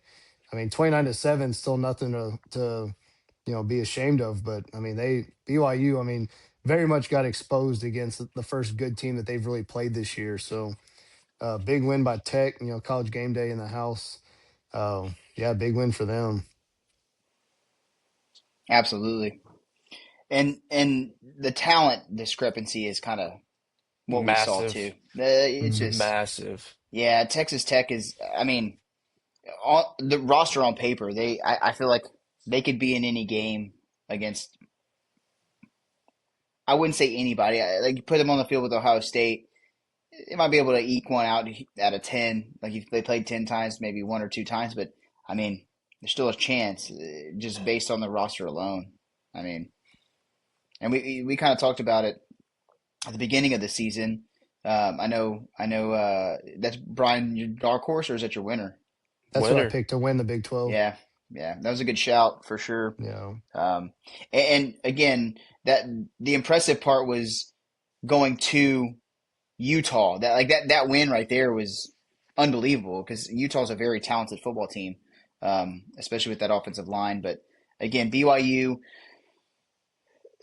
if you go look at their schedule, they might have been the worst 8-0 team in the past 10 years, man. They had some luck go their way, outgained against Utah. Utah just couldn't finish drives. Um, so again, all the people on TikTok coming at us about, oh, BYU is going to destroy Tech. Nah, man, that's Y'all BYU didn't is come not a back, good so football we team. did. Yeah, exactly. Um, but yeah, No, I mean, I think Tech. yeah, Tech's definitely one of the biggest organizations that took full advantage of the NIL opening up and all these big time oil guys that said, you know what, like we're tired of just being the middle of the Big 12. There's no more Texas, no more Oklahoma. Like it's time for us to take the reins. And I mean, they've done and not just in football, in every sport. I mean, basketball obviously has been good for a while, but I mean, baseball's better. I mean, softball. I mean, they went and got that $1 million pitcher, got into the national Hmm. championship. I mean, they're just across the board. I mean, that Texas Tech's ready to spend money. So they've taken full advantage of the NIL opportunities they've been given. So I think if you're a playoff team, you do not want to see them on your side of the bracket. That's all I'm saying. yeah, No, looks. I talent, mean, talents too. They are light years ahead of everybody else in the Big 12. Yeah, Yeah, they have the loss. You're down your starting quarterback. That's tough for any team to overcome. But yeah, this team is for real. They're the only team in the Big 12, I think, that could make noise nationally once it comes college football playoff time. Yeah, I know BYU still talent. I mean, not BYU. Utah's still talented. I don't think BYU has a chance of anything. no, Utah's talented to a certain degree, but I still think they would lose to pretty much every other team. Texas Tech has a real chance to make some noise when it gets to that point. So agreed. it this was was not great. a surprising outcome. Well, and based on BYU's schedule, I mean, they got TCU coming to town, then they go to Cincinnati. So I mean, there's still that chance where they potentially have a rematch in the Big 12 championship. And I mean, based on their Yeah, schedule. So, I mean, even though like what we're saying is that they're not a great formerly undefeated now one loss team, I mean, they could still see themselves playing in the Big 12 championship. And depending on how the polls go, I mean, they potentially in a playoff race They're still pro- with their one they're loss. they're probably still in. I mean, unless Tech just comes and beats them 50-7 this time, but I think they're probably still in. Like it's still all in front of them. Then that goes back to our whole conversation of the ACC implosion, but um, it would be interesting to see how the committee does it. But I don't think they should be in, but I think they're probably still in. dude, they could lose the next two just as easy. They could drop to TCU and Cincy. Like Correct. that's I very likely, Is in that my game at opinion. Cincy? Yes. I Because believe so. I think Yeah, they lose to Cincy, so I don't think this even is a deal. I'm saying if that plays out that way, I think they're in. I yeah. don't No, think they will. I understand. No, I knew Yeah, what you were saying, but I don't even think it gets to that point, to be honest. I agree. I think they lose. I think they lose to Cincy. Should I think they might lose to Yeah, TCU? Could Hoover definitely a went off chance. this week. Yeah, They lost, but Hoover went off. I'll say if TCU could just find a way to put it all together, they wouldn't be a bad team. But they just it's either one side or the other. They can't put it together the whole game yet though. But well, let's drop back a little bit to number five. Georgia went into Cowbell Nation, Stark Vegas, and just absolutely demolished Mississippi State, 41-21. I mean, the score is not indicative of this game at all. I mean, mm-mm. they actually Shapen went out at one point. Did he get benched or did he get hurt? I didn't see what I happened with have no that, idea. but yeah, but Blake Shapen only had 86 yards passing. Um, I mean, from the get go, I mean, Georgia was all over Mississippi State, and I mean, just a lot. Probably one of the better games that Georgia's played in general it recently that I can think of. So, especially when you consider that are they looking ahead to Texas next week coming into town? Could they fall off a little bit? But man, they showed up ready to play and just beat the brakes off of them. So seems like a statement with the University of Texas coming into town. Yeah, Yeah, I mean, we've talked about this. This Georgia isn't the kind of Georgia of old that we kind of know, but the game that they played on Saturday is the most complete game that they played all season, no doubt about it. If that Georgia team shows up every week, they're going to be very hard to beat. yeah. I mean, it was a dominant performance. I was on Mississippi State. They were 7-1 against the spread coming into this. Been very good in Starkville. I didn't. I mean, I still thought Georgia would beat them, but thought they'd give them a tough test because Georgia had been. I mean, Georgia was just in a barn burner with Florida, Yep, and a Florida team that got absolutely killed by Kentucky. so Yeah, surprising. Woof, woof. But anyway, but no, they came out, took care of business. Um, and yeah, big statement whenever you got Texas coming to town next week. Very, very, very easy look ahead game. A lot of people were on Mississippi State for that reason, but did not happen. The exact opposite happened. So very impressive. For sure. Well, let's go down to Iowa, Oregon, pulling out a gritty win in Iowa. Nasty conditions. I mean, it was rainy, it was cold. It's already tough to play in Iowa. I know that Decorian Moore didn't play. I think Oregon's tight end didn't play. So they had a few key pieces out, but they found a way to grind it out and win the game. So I know the biggest thing that we were looking for there was just for Iowa to cover the 5.5. And then whenever they got that safety in the first quarter, I was like, oh no, this is gonna kill us. But Yep. got that score late to go up 16-12. And then Oregon was able to find a way, come back and find a way to win. So big win for them on the road. Massive win. I mean, the game was setting up to be the most Iowa thing of all time. I mean, tough conditions. Uh, you know, they're on the road. Uh, it was just like, oh, everything's up against Oregon. This is going to be all Iowa. And I mean, for a lot of it, I guess it kind of was. I mean, it was playing right into Iowa's hands. And but that's a gritty win. This is a very stingy Iowa team. I know offensively they're just atrocious, but defense is just always good. So I know people were, calling out Oregon for some flaws. They have a tough finish. They could find a way to lose 3 games. This is one of them, and they didn't. I mean, we talk about it in the SEC all the time.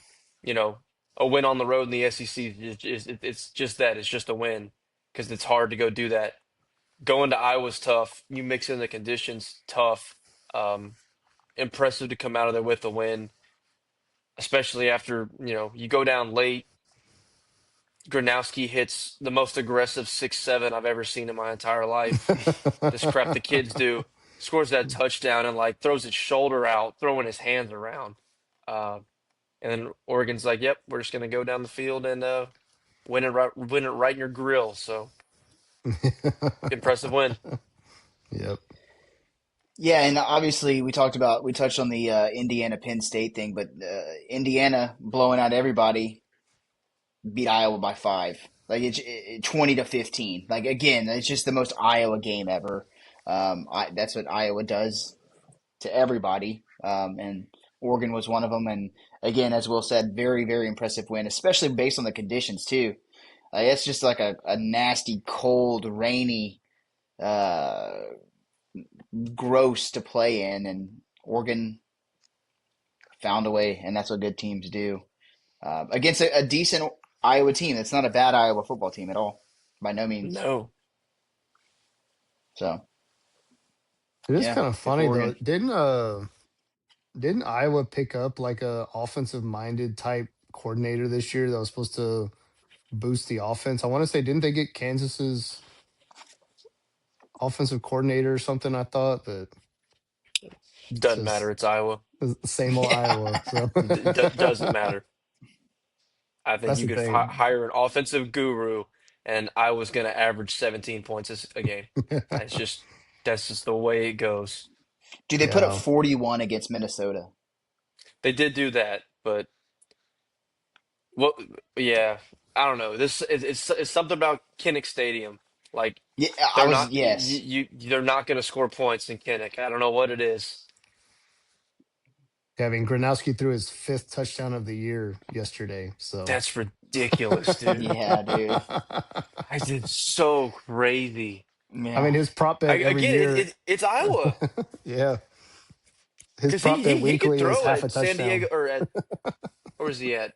South Dakota or wherever he was, South Dakota State, yeah. wherever the hell he came from. He could throw the football. They came to Iowa and it was like, hey, I know you have this in your bag, but you just Let's put on not. this uniform. You're not allowed to do it. Let's Yeah. not. Yeah. I know we brought you here to do the one thing you're good at, but the moment that Hawkeye uniform goes on, you're going to forget how to do any of it. Yeah. Oh man. Well, let's roll over the ACC. Two big time. I know we've been talking about it obviously earlier, but two big time losses in the ACC.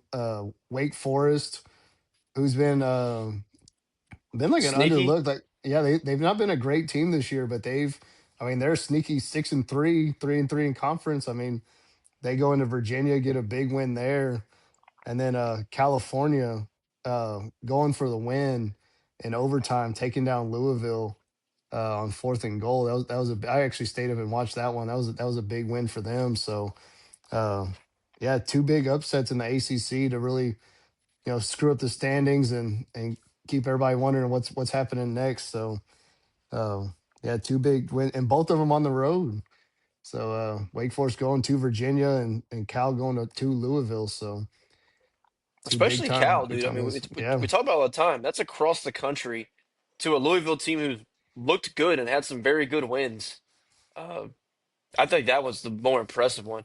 The Virginia one isn't even that shocking. I mean, they're another team that's lucky to be where they're at. yeah, Spoiler alert, I think they lose again this weekend. I mean, they've been lucky. They've played with their food too much. Not that surprising. The Louisville one was way more surprising to me. That's an impressive win from Cal. Yeah, I think exactly what Brian said. I think these games just shake up the whole ACC. That's what this is. This is just spoiler central. Because again, these Wake Forest and Cal have no shot at even making the ACC title game, and they're just going in and pushing the right buttons and shaking the whole thing up. Which again, for the ACC, that's probably not a good thing. Like if you're the no, ACC commissioner. No, I mean, and Morris gets hurt for Virginia. That does play a factor Yeah, into it. Um, absolutely. but only scoring 9 points at home when you're trying to make a college football playoff, that's a little concerning.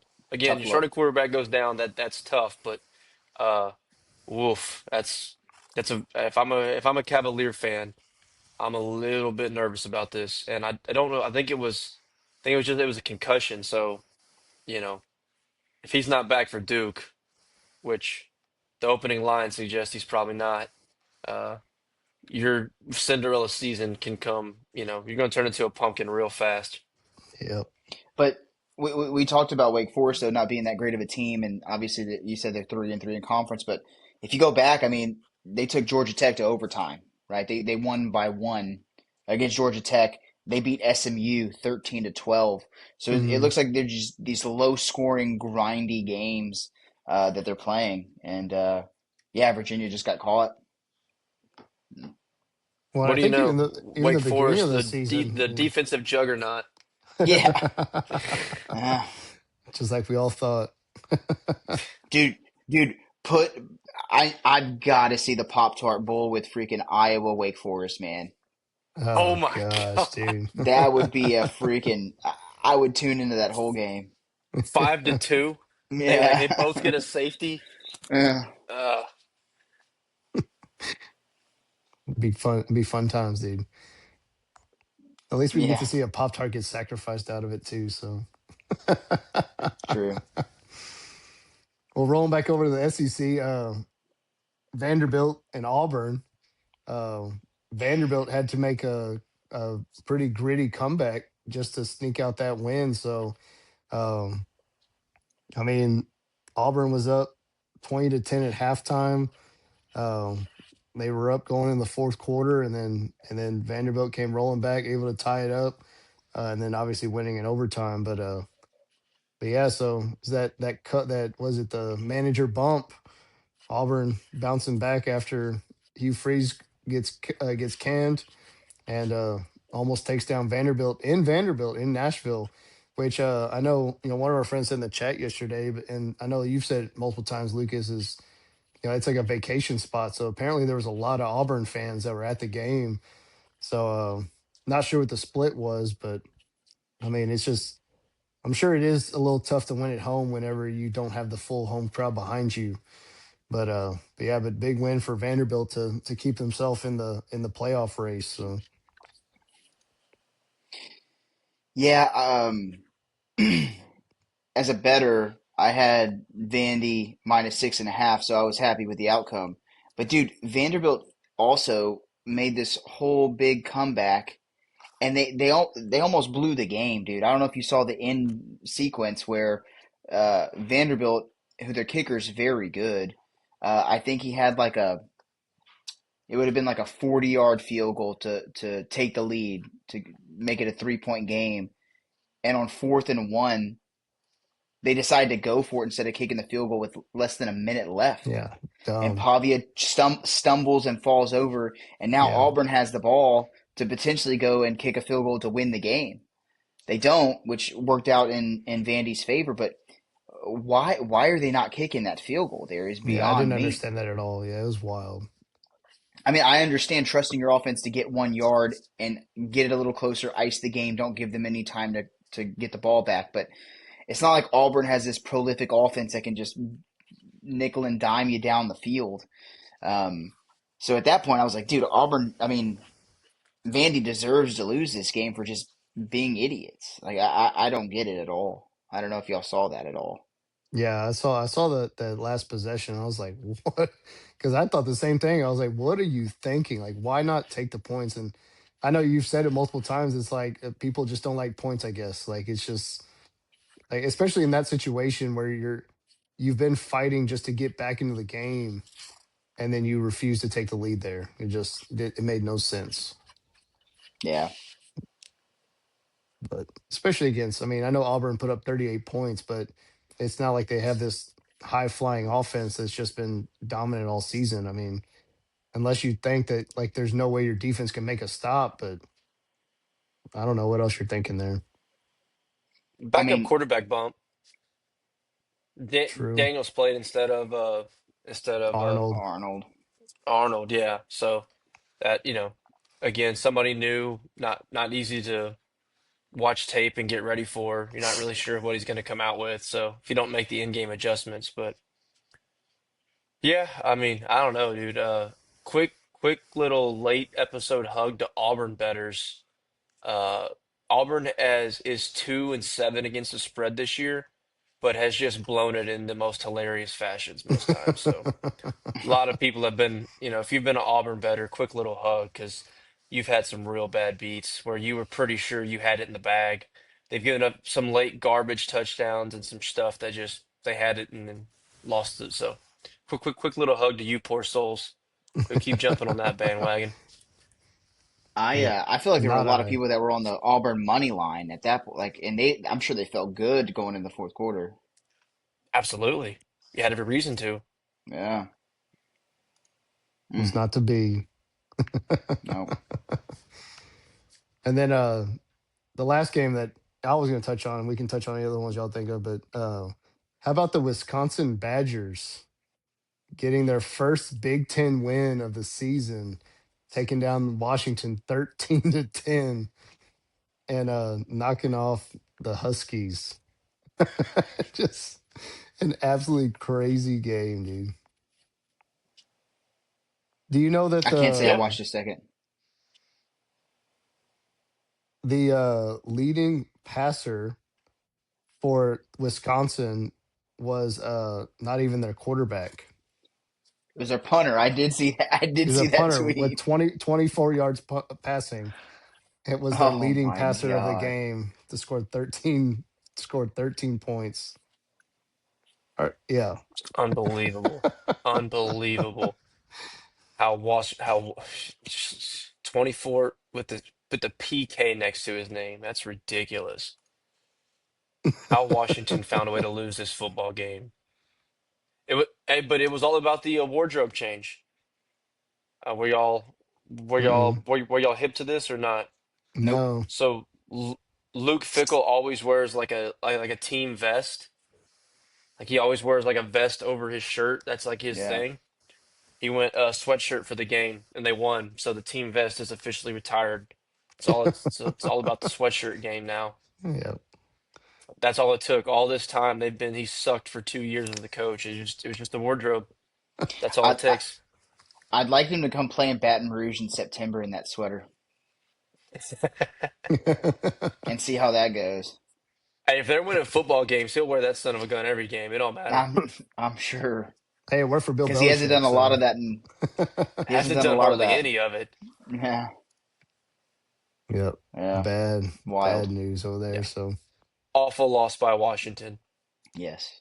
who will then probably somehow find a way to come back and like beat Oregon. Oregon. Yep. I was just thinking the same. that'd be wild, man. That's all the games I had. Y'all got any more games y'all want to touch on? Not Not really. I really. The one thing I will say is, I mean, surely Norvell's gone. Lost another ACC game this week against Clemson. Um, Florida State is bad, bad, dude. And how they manhandled Alabama, I'll never know. yeah, that's That's one all of I the I, I got. think turn. I think they're I think the reason they gave them to the end of the season is because they're trying to find the money. I Fair. think that's the only reason because it's a lot. So I think Yeah. that's the only reason they prolonged it for the season, so they can Yeah. either negotiate new contract language or just find the money. That's all I think it was. Yeah. You know what's crazy is that Um, you're saying how bad Florida State is, but they are currently 13.5 point favorites over Virginia Tech this weekend. That's how bad Virginia Tech is. Yeah. Like they are awful. They are god awful. dude, Florida State lost to Stanford, bro. That's Yeah. true. That is Like, true. like, let's not forget that, man. Like, That is true. I'm, My I might take God. Virginia Tech in the points, man. But dude, they lost to Stanford, but beat Wake Forest 42-7. I know, I know, Let's I not know, forget defensive juggernaut Wake Forest. Yeah. dude. What do we even know anymore, man? We know nothing. Just ask That's our TikTok that's It's comments. the crazy. it's the We beauty don't of know the anything. sport. It's the Yeah, beauty of the sport. It's the beauty of the sport this year, man. Again, if you are in contention for the playoffs this year, there's no better year to be in contention because I think this is as wide open as we've seen a national championship run is since I've been alive for sure. for Like this sure. Outside of is, Ohio State. but dude, like probably yes, but who know? I don't know. Yeah, yeah. On any given Saturday, I feel like Iowa could freaking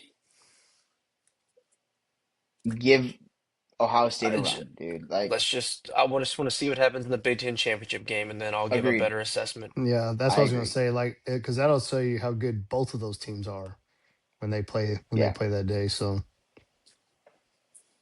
all right, let's get into some games. let's do it. So, leading off, kind of going into our ACC big time matchup, we got Notre Dame that is traveling to Pitt. Pitt still very much in the ACC race. Notre Dame is currently a 10.5 point favorite in this game. So, Lucas, who you got? Uh, Give me Notre Dame and the fighting loves. Um, I think Jeremiah Love is sneakily um, making his way to be a front runner for the Heisman, and I think he's going to go to Pitt and he's going to get the ball 30 times, and I think he runs all over Pitt. Give me Notre Dame. Um, I think Jordan Love is trying to make a statement at this point. Um, I don't know if y'all Jeremiah saw his Love. long run. Did I say Jeremiah Smith? You said No, you said Jordan Jordan Love. Love. Oh, my bad. But no, yeah, yeah, yeah. I think he goes in and makes a statement to make a better case for his Heisman and runs with purpose. So give me Notre Dame. All right, I Will. echo every bit of that. I echo every bit of that. That was going to be my point. He's trying to make a case for the Heisman. The only reason he's not, if he would have been like with what Boise State did with Genty last year, just giving the ball 30 times, he would be, because Yeah, he's only averaging like 15 to 17 carries a game. Like they really don't run him that much. I mean, if they fed him 25 times, like the last time they got 20 carries, he ran for 228. Like feed the guy the ball. I really don't know why they don't do that. It's a little crazy. I know Carr's been good at quarterback, but yeah, feed him the ball, let him have it 25 times, watch what he does to Pitt, and they'll probably win and probably even cover the spread. yeah. Yeah, I mean, I'll follow all that. I think Notre Dame probably covers here, um, getting ready for their playoff race. So finding their way in like they will every year. So I'll take Notre Dame on that Hmm. one. All right, well, let's stay in the ACC. Let's go Virginia traveling to Duke in a sneaky game here. So I know Will's been kind of leading to Duke being one of those that can create some noise. So who you got in this game, Will? I have Duke. I'm not sure what the line opened at. When we started this podcast, it was 5.5. It's already moved to 6.5. Again, I don't know if this is a reactionary to Morris being out, but that tells me a lot when a team just went on the road and lost at UConn, and they're bringing in a previously number 14 Virginia ranked Virginia team that had everything in front of them to win the ACC, and they're already a touchdown favorite at home. That tells me a lot. So yeah, I'm going with Duke here. Duke does this. They lose games they shouldn't, then go win games. They're like, oh wow, Duke won that one. So I think they win here. And I also think Virginia's overrated, so that's part of that. But All right, Lucas. Yeah, I'm gonna go Duke as well. The end part of Will's pick there, I think Virginia's overrated too. They've been in some pretty close games that they probably should have lost prior to the Wake Forest one. Um, and yeah, I'm gonna go ahead and just stick with my dark horse and uh, hope they can sneak into that ACC championship game and win it, so my dark horse pick can come true. and for the Give me chaos, yeah, and for the and Yeah, for the chaos. yeah and the chaos, absolutely. But we give me the live for Blue the Devils. chaos. That's right. Yeah, I mean, Vegas seems to know what they're doing, and there's a reason that that line's moving up and not moving down. So, I mean, I think Duke finds a way to win and continues the chaos. So, we'll see where the And for that ACC goes reason, from here. Cavaliers by 15. Yeah. Yeah. Exactly. All right, let's go over to the Big Ten. We got Iowa coming off that tough loss going into USC. USC is a 6.5 point favorite currently. So, Lucas, go ahead. 6.5 is honestly kind of surprising. But I'm going to go ahead and take USC. I think USC more talented. Um, if this was in Iowa, I would have a different tune. But Iowa having to go out to LA makes it a little bit more difficult. Not going to say what time the game is or time zones. I don't care. Give me USC to beat Iowa and get a big win. I mean, USC is another one of those sneaky teams in the Big Ten that have a shot to get into the playoff, even if they don't make the Big Ten championship game. Yep. Well, Yeah, there's a lot going on with this game. Lincoln Riley's name's been floating around there now for some of these jobs as some of these other big time candidates are shutting down these big time job openings. His name's getting floated. He's having to deal with that. This is Iowa's first road game since October 11th. So it'll be a full Oh, month. wow. They had three straight home games and a bye. So this is the first time on the road in a month. Don't love that. They have played well on the road. I mean, they put up 38 at Rutgers and 37 at Wisconsin. Now, I'm not going to sit here and throw, a bunch of hope into that after the two names I just mentioned, but because of it being so long, tough road loss, I do think USC gets it done. Lemon and Maava have both been good. Lemon's been one of the best receivers in the country. hmm. Games at home, tough spot for Iowa to have to follow that, and then you're after a tough, gutty loss, your reward is have to go play a USC team out in California. So for that reason, I'll roll with the Trojans here.